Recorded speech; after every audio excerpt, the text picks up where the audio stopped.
Hello everyone, very warm welcome to my channel learning with Komal. आज की इस video में हम लोग लेकर आए हैं इंट्रोडक्शन टू कंपनी लॉ, जिसमें हम लोग अब आने वाली अपकमिंग वीडियोस में कंपनी लॉ पूरे सब्जेक्ट को कवर करने वाले हैं। इसकी एक प्रॉपर प्लेलिस्ट बनेगी जिसमें कंपनी लॉ के सभी टॉपिक्स को कवर किया जाएगा। आज इसका लेक्चर नंबर 1 है, जिसमें हम इंट्रोडक्शन टू कंपनी लॉ, इसका मीनिंग, इसके डेफिनेशन और इसकी कैरेक्टरिस्टिक्स की बात करेंगे इस वीडियो में। वीडियो बहुत ज़्यादा यूज़फुल होने वाली है। पिक्चर में आप देख सकते हैं DU SOL BCom honour students के लिए है, बट ऐसा ज़रूरी नहीं है कि सिर्फ इन्हें के लिए। अगर आपका भी कोई सब्जेक्ट है, BCom में हो या BBA में हो या कोई भी सब्जेक्ट में, किसी भी प्रोग्राम में आप कंपनी लॉ पढ़ रहे हो, तो ये सबके लिए सेम ही होता है। सब्जेक्ट जो होते हैं वो सबके लिए सेम होते हैं, टॉपिक्स जो है वो सबके लिए सेम होते हैं, तो आप इसको भी रेफ़र कर सकते हैं। चलिए फिर स्टार्ट करते हैं बिना टाइम वेस्ट किए। सबसे पहले हम थोड़ा सा सिलेबस भी देखेंगे कि हमारे जो टॉपिक्स रहने वाले हैं वो क्या रहने वाले हैं। तो यूनिट वाइज जो है वो कवर किया हुआ है। इंट्रोडक्शन आप देख सकते हैं, जिसमें मीनिंग एंड कैरेक्टरिस्टिक्स की बात की गई है, लिफ्टिंग ऑफ कॉर्पोरेट वेल की बात की गई है, फॉर्मेशन एंड इनकॉर्पोरेशन डॉक्यूमेंट्स क्या हो रहेंगे कंपनी को रजिस्टर कराने के लिए, शेयर कैपिटल की बात करेंगे, मैनेजमेंट एंड मीटिंग्स की बात करेंगे, डिविडेंड की बात करेंगे। तो ये सब्जेक्ट में सारे टॉपिक्स रहने वाले हैं, ठीक है ना। तो और ये सारा एक चैप्टर की फॉर्म में आपको दिखेगा, ये सिलेबस रहेगा जो आप देख सकते हैं। चलिए स्टार्ट करते हैं, फिर अपने टॉपिक की तरफ बढ़ते हैं आगे। सबसे पहले बात करेंगे कंपनी के मीनिंग के बारे में, कंपनी क्या होता है। तो as you can see, a company is a voluntary association of a number of person formed for some common objective और पर्पस। मतलब कंपनी एक ऐसा एसोसिएशन है जिसको कुछ लोगों ने अपनी इच्छा से बनाया है, जिन लोगों के जो ऑब्जेक्टिव्स हैं वो कॉमन है, जिनका पर्पस जो है वो कॉमन है। अब वो 2 लोग भी हो सकते हैं, वो 4 लोग भी हो सकते हैं, वो कोई 1 लोग भी हो सकते हैं, मतलब कितने भी लोग हो सकते हैं। तो कंपनी, अगर हम आम भाषा में बात करें, तो एक वॉलंटरी एसोसिएशन होता है। बात करेंगे इसकी सबसे सिंपल डेफिनेशन की, जो आपको लर्न करनी है एंड वेरी वेरी इम्पॉर्टेंट। तो वो हम करेंगे प्रोफेसर हेने के अकॉर्डिंग, जो सबसे ईजीएस्ट हमारी डेफिनेशन है, और जिसको आप याद करोगे तो ऑटोमेटिकली आपको कंपनी के फीचर्स भी याद हो जाएंगे इस डेफिनेशन के थ्रू। तो क्या बोला प्रोफेसर हेने ने कि एक company is an incorporated association. सबसे पहले इन्होंने एक वर्ड इस्तेमाल किया, इनकॉर्पोरेटेड। इनकॉर्पोरेटेड का मतलब होता है जो कि रजिस्टर्ड हो, मतलब एक ऐसा एसोसिएशन जो कि रजिस्टर्ड है।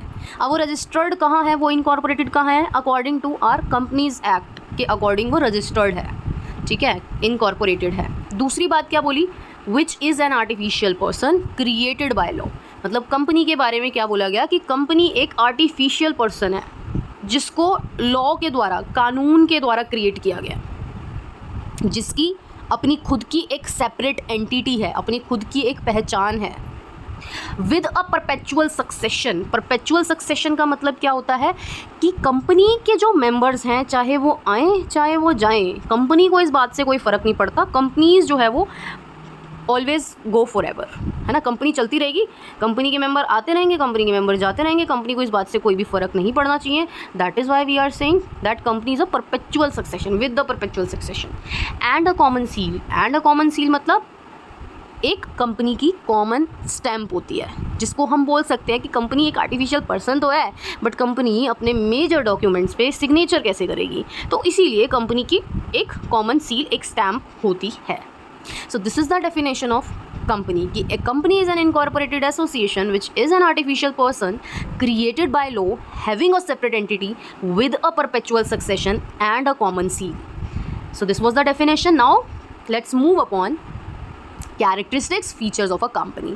कंपनी के क्या कैरेक्टरिस्टिक्स हैं, क्या विशेषताएं हैं। नंबर 1 अगर हम बात करें, it is an incorporated association. तो कंपनी क्या है, एक इनकॉर्पोरेटेड एसोसिएशन है ऑफ पर्सन्स का मतलब जिनको लोगों ने बनाया है और इसका रजिस्ट्रेशन हुआ है, प्रॉपर इनकॉर्पोरेशन हुआ है, which is created by registration under the prevalent companies act. Prevalent word क्यों यूज़ किया गया, बिकॉज हमारे जो लॉ होते हैं, हमारे जो कानून होते हैं, उसके एक्ट होते हैं। जैसे कंपनी का एक्ट होता है, तो कंपनी एक्ट में क्या होता है कि कभी कभी किसी किसी साल जो है कुछ ना कुछ अमेंडमेंट्स आते रहते हैं। जैसे पहले कंपनीज एक्ट 1956 हुआ करता था, फिर 2013 में कंपनीज एक्ट में कुछ चेंजेस किए गए तो हम बोलने लगे कंपनीज एक्ट 2013, राइट। तो जो भी प्रेवेलेंट कंपनीज एक्ट है उसमें जो है कंपनी का अगर रजिस्ट्रेशन हुआ है और to form a public company at least 7%। अब इन्होंने क्या बोला कि अगर आपको एक पब्लिक कंपनी बनानी है तो एटलीस्ट उसमें 7% रजिस्टर्ड कराएंगे, मतलब 7% होना ज़रूरी है। और अगर वही दूसरी ओर बात करें कि एक प्राइवेट कंपनी की, तो उसके लिए कम से कम 2% रिक्वायर्ड रहते हैं। और अगर कोई 1% कंपनी खोलना चाहता है तो हम उसको क्या नाम देते हैं, 1% कंपनी, यानी कि OPC। ऑल राइट, अब हम बात करेंगे हमारे सेकेंड कैरेक्टरिस्टिक्स की, जिसका नाम है आर्टिफिशियल लीगल पर्सन। तो कंपनी क्या है, एक आर्टिफिशियल लीगल पर्सन है। इसको हम आर्टिफिशियल बोल क्यों रहे हैं, बिकॉज कंपनी का कोई नेचुरल बर्थ तो होता नहीं है, इसको तो क्रिएट किया जाता है एक प्रोसेस के थ्रू, जो मैंने आपको बताया, क्रिएटेड बाय लॉ के कुछ प्रोसेस होते हैं, कानून के द्वारा बताए गए प्रोसीजर को फॉलो करके एक कंपनी इस्टेब्लिश की जाती है। तो कंपनी जब एग्जिस्टेंस में आती है वो कैसे आती है, ऑपरेशन ऑफ लॉ, कानून की प्रक्रिया, कानून के प्रोसेस को फॉलो किया जाता है, उसके तहत एक कंपनी का जो है कह सकते हैं क्रिएट किया जाता है कंपनी। तो it is a legal person. Obviously company एक लीगल पर्सन है because it exist in the eyes of law, because obviously कि कानून की नज़रों में एक नाम है वो कंपनी, और उसी के बेस पे कानून जो है उस पर केस भी कर सकता है, कोई भी पर्सन उस पर केस भी कर सकती है। कंपनी अपने नाम से चलेगी, ठीक है ना। कोई डीलिंग है, कोई बिजनेस डीलिंग है, कुछ भी है वो कंपनी। तो देखो इन्होंने क्या बोला, फॉर एग्जाम्पल दिया इन्होंने, ठीक है। A company can enter into a contract, it can purchase and sell assets, it can be find, it can file a suit and so on. Company अपने खुद के नाम से कॉन्ट्रैक्ट भी कर सकती है, परचेज और सेल भी कर सकती है, और क्या बोल सकते हैं, कंपनी के ऊपर फाइन भी लग सकता है, कंपनी के ऊपर केस भी किया जा सकता है, कंपनी खुद भी सूट फाइल कर सकती है किसी के खिलाफ। तो ये सब कंपनी के बिहाफ पे काम कौन करता है, कंपनी के बिहाफ पे जो काम किया जाता है वो बोर्ड ऑफ डायरेक्टर करते हैं। थर्ड हमारी जो कैरेक्टरिस्टिक आती है that is independent legal entity. Independent legal entity, और या फिर कह सकते हैं डॉक्ट्रीन ऑफ कॉर्पोरेट वील भी हम इसे बोलते हैं। अब कंपनी जो है इसकी खुद की एक आइडेंटिटी है, ये अपने पर्सन से एक अलग अस्तित्व है इस कंपनी का। तो कंपनी एक लीगल पर्सन है और ये जो है अपने मेंबर से डिफरेंट है। कंपनी की जो प्रॉपर्टी होती है वो जो है कंपनी अलोन, यानी कि belongs to the company, company के नाम पे होती है वो प्रॉपर्टी, ठीक है। और जो मेंबर्स होते हैं, द मेंबर्स इंडिविजुअली या फिर collectively can not claim ownership rights. जो कंपनी के मेंबर्स होते हैं वो कंपनी की किसी भी प्रॉपर्टी में अपना जो है एक कह सकते हैं ओनरशिप राइट क्लेम नहीं कर सकती। कोई भी मेंबर ये नहीं कह सकता कि कंपनी की ये प्रॉपर्टी पे उसका अधिकार है, ठीक है ना। तो अगर वो कंपनी के नाम पे खरीदी गई एसेट है तो वो कंपनी की एसेट है, नॉट अ मेंबर की एसेट, ठीक है, ठीक है। उसके बाद बोला गया, एक लाइन बोली गई कि जो मेंबर्स हैं चाहे इंडिविजुअली चाहे कलेक्टिवली ओनरशिप राइट पर क्लेम नहीं कर सकते, कंपनी की किसी भी एसेट पे वो क्लेम नहीं कर सकते ड्यूरिंग इट्स एग्जिस्टेंस और in its winding up. Company बंद भी हो रही हो तब भी और कंपनी चल रही हो तब भी किसी भी तरीके का क्लेम नहीं किया जा सकता। कंपनी जो है वो अपने खुद के नाम पे सूट भी फाइल, यानी कि केस भी फाइल कर सकती है अपने मेंबर्स के अगेंस्ट, या फिर मेंबर्स भी कंपनी के खिलाफ केस फाइल कर सकते हैं।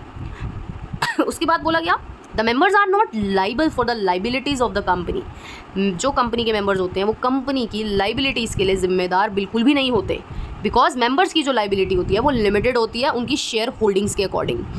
मतलब जिस मेंबर ने जिस कंपनी के जितने शेयर्स खरीद रखे हैं उस शेयर तक की वैल्यू के वो लाइबल होते हैं, उसके अलावा नहीं।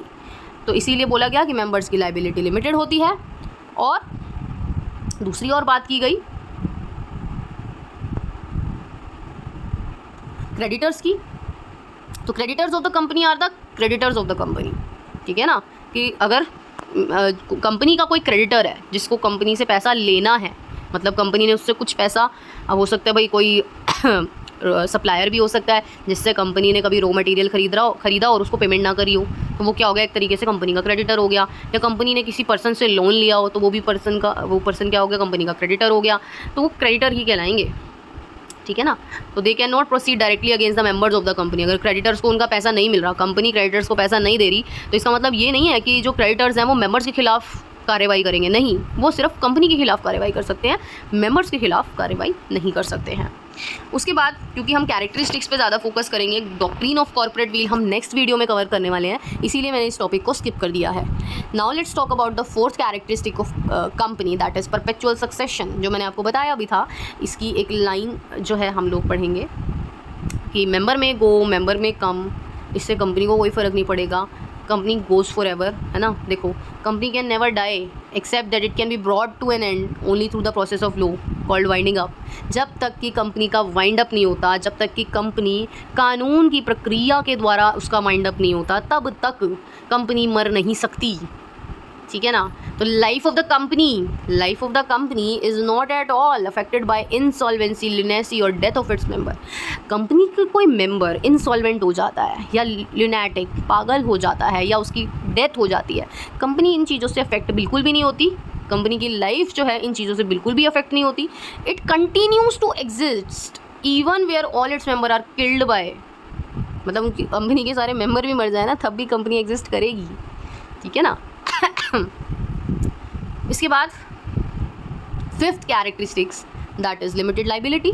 तो कंपनी के बारे में हमने बताया कि कंपनी में भी either a company limited by shares और लिमिटेड बाय गारंटी, ठीक है ना, कि जो कंपनी है वो लिमिटेड बाय शेयर्स भी हो सकती है या फिर लिमिटेड बाय गारंटी भी हो सकती है। मतलब जब कंपनी का फॉर्मेशन हुआ होगा तो जो भी कंपनी के मेंबर्स रहे होंगे उन्होंने अपनी लाइबिलिटी डिसाइड की होगी, उन्होंने अपनी लाइबिलिटी या तो लिमिटेड बाय शेयर्स करी होगी, भाई हम जितने शेयर होल्डिंग होगी उतने ही हम लायबल होंगे, या फिर उन्होंने कुछ गारंटी ली होगी। तो if it is a company limited by share, अगर कंपनी लिमिटेड बाय शेयर है तो लाइबिलिटी जो होगी उसके मेंबर की वो लिमिटेड होगी only to the extent of the unpaid amount on the share. मतलब कंपनी की जो जितनी शेयर होल्डिंग मेंबर्स के पास है और जितना मेंबर ने पेमेंट नहीं करा, अब इसको थोड़ा सा एग्जाम्पल के थ्रू समझेंगे। कैसे समझेंगे? एग्जाम्पल के थ्रू समझेंगे। देखो, for example, if on his share of 10 each a member has already paid 6 rupees पर शेयर, तो उसकी जो लाइबिलिटी रिमेनिंग बचेगी ना वो सिर्फ 4 रुपीज़ पर शेयर बचेगी। जैसे हमने अपनी क्लास 12th में जब शेयर्स वाले इशू ऑफ शेयर्स चैप्टर पढ़ा था तो हमने यही तो पढ़ा था, 2 रुपये की एप्लीकेशन, 3 रुपये का अलॉटमेंट, 2 रुपये की कॉल, 3 रुपये का फाइनल कॉल, ये पढ़ा था ना। तो यूँ ही समझ लो कि एप्लीकेशन अलॉटमेंट के पैसे और फर्स्ट कॉल के पैसे आ गए और फाइनल कॉल के पैसे रह गए हैं, राइट। तो जो मेंबर्स की लाइबिलिटी रहेगी वो फाइनल कॉल वाली जो है वो पेंडिंग है, और वहीं तक ही एक शेयर होल्डर पे करेगा, उससे ऊपर एक भी रुपया कोई भी मेंबर कंपनी के लिए बिहाफ पे नहीं करेगा। मेंबर की लाइबिलिटी सिर्फ और सिर्फ शेयर की वैल्यू के हिसाब से होगी। So if the company is limited by guarantee, ये तो अभी हमने जो ऊपर केस पढ़ा दैट इज जो केस था that is company is limited by shares. अब हम जो केस पढ़ रहे हैं that is second case, that is if the company is limited by guarantee. तो इसमें क्या है? तो then the liability of its member is limited only to such an amount as the individual member have agreed to undertake। तो जैसे मैंने आपको बताया कि किसी कंपनी के किसी मेंबर ने गारंटी ली कि मैं इतनी अमाउंट की गारंटी लेता हूँ कि अगर कंपनी को इतनी अमाउंट की ज़रूरत पड़ेगी कभी भी तो मैं इतनी तक मेरी लाइबिलिटी होगी, उसके अलावा उसके ऊपर 1 रुपया भी नहीं होगा, ठीक है ना। और ये जो अमाउंट है ये मेंबर्स को पे करनी पड़ेगी जब कंपनी वाउंड अप हो रही होगी, उससे पहले नहीं, जब कंपनी वाउंड अप हो रही होगी तब देनी पड़ेगी, ठीक है। ये बात भी याद रखेंगे। उसके बाद that is sixth characteristic of a company, that is transferability of shares. तो जो कंपनी के शेयर्स हैं वो फ्रीली ट्रांसफरेबल होते हैं। हम स्टॉक मार्केट में क्या करते हैं? हमने शेयर खरीदा, हमने बेचा, हमने शेयर खरीदा बेचा, ये क्या है? फ्रीली ट्रांसफरेबल, एक से दूसरे। आज मैं ओनर थी, कल कोई और ओनर होगा, परसों कोई और ओनर होगा उसी कंपनी के शेयर्स का स्टॉक मार्केट में, ये तो हम देखते ही हैं। Whereas this is not in such case of private company. Private company के केस में ऐसा नहीं होता, बट येस जो कंपनी लिस्टेड है स्टॉक मार्केट में, पब्लिक कंपनी है, उसके केस में इट इज़ फ्रीली ट्रांसफरेबल। जो शेयर्स हैं वो फ्रीली ट्रांसफरेबल होते हैं। Next is seventh point is common seal. ये तो मैंने आपको बताया कि कंपनी खुद से तो बेचारी सिग्नेचर कर नहीं पाएगी, तो कंपनी के सिग्नेचर का सब्सटीट्यूट क्या है? Common seal. तो every company has its own common seal which is affixed on all the important documents of the company. अगर कंपनी की कॉमन सील किसी भी मेजर डॉक्यूमेंट पे नहीं होती तो वो डॉक्यूमेंट वैलिड ही नहीं माना जाएगा। उस पर साइन होना ज़रूरी है, उस पर स्टैम्प लगना ज़रूरी है कंपनी की, तभी वो लीगल डॉक्यूमेंट माना जाएगा, अदरवाइज़ वो लीगल डॉक्यूमेंट नहीं माना जाएगा। और इन्होंने बोला companies amendment act 2015 has made the common seal optional by omitting the word and ये छोड़ो इसको, ठीक है। उसके बाद है 8th point, that is separate property.